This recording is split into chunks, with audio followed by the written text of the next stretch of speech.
Pasalamati ang Diyos sa mga Diyos, kayang iyang kaluoy nagalungkad sa kanturan.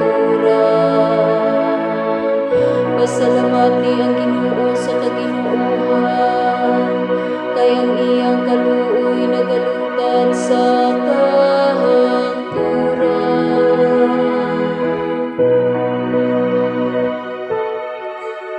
Ang iyang gugmahangtod sa kahangturan,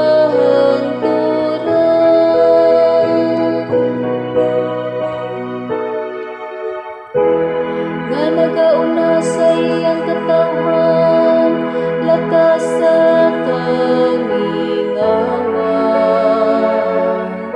Kayang iyang kaluoy nagalungkad sa kanturan, nga naglaglag sa dagkong mga hari.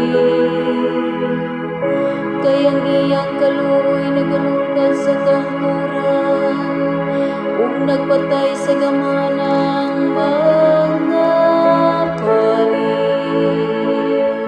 Kayang iyang kaluoy nagalungkad sa kahangturan.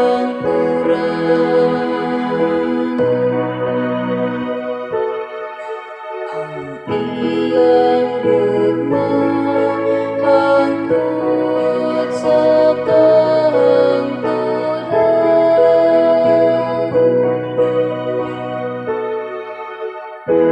ug naghimo sa ilang takaw sa kakabilin. Kayang iyang kaluoy nagalungkad sa kahangturan. Ang kabilin ni Israel iyang